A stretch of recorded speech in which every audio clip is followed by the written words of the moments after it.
شروع اللہ کے نام سے جو بڑا مہربان نہایت رحم کرنے والا ہے۔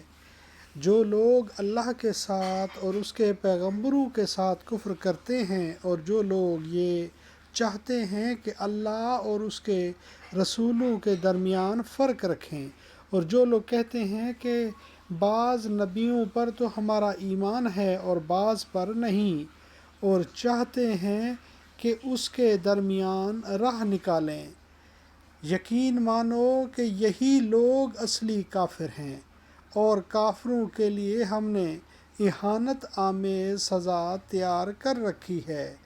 اہل کتاب کے متعلق پہلے گزر چکا ہے کہ وہ بعض نبیوں کو مانتے تھے اور بعض کو نہیں، جیسے یہود نے حضرت عیسیٰ علیہ السلام اور حضرت محمد رسول اللہ صلی اللہ علیہ وسلم کو نہیں مانتے، اور عیسائیوں نے حضرت محمد رسول اللہ صلی اللہ علیہ وسلم کا انکار کیا۔ اللہ تعالیٰ نے فرمایا، انبیاء کے درمیان تفریق کرنے والے یہ پکے کافر ہیں۔ آج کی آیت نمبر 151، سورہ النساء، تفسیر احسن البیان۔ اعوذ باللہ من الشیطان الرجیم، بسم اللہ الرحمن الرحیم۔ اولئک هم الکافرون حقا وَأَعْتَدْنَا لِلْكَافِرِينَ عَذَابًا مُّهِينًا۔ اولئک یہی لوگ، ہم وہ کافرون، کافر کی جمع کافرون، حقا اصل، وَأَعْتَدْنَا اور ہم نے تیار کیا ہے، للکافرین کافروں کے لیے، عذاباً عذاب، مہینہ ذلت کا۔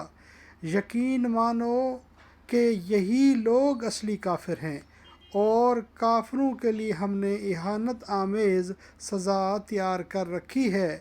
اہل کتاب کے متعلق پہلے گزر چکا ہے کہ وہ بعض نبیوں کو مانتے تھے اور بعض کو نہیں، جیسے یہود نے حضرت عیسیٰ علیہ السلام اور حضرت محمد رسول اللہ صلی اللہ علیہ وآلہ وسلم، اور عیسائیوں نے حضرت محمد رسول اللہ صلی اللہ علیہ وسلم کا انکار کیا۔ اللہ تعالیٰ نے فرمایا، انبیاء کے درمیان تفریق کرنے والے یہ پکے کافر ہیں۔ صدق اللہ العظیم۔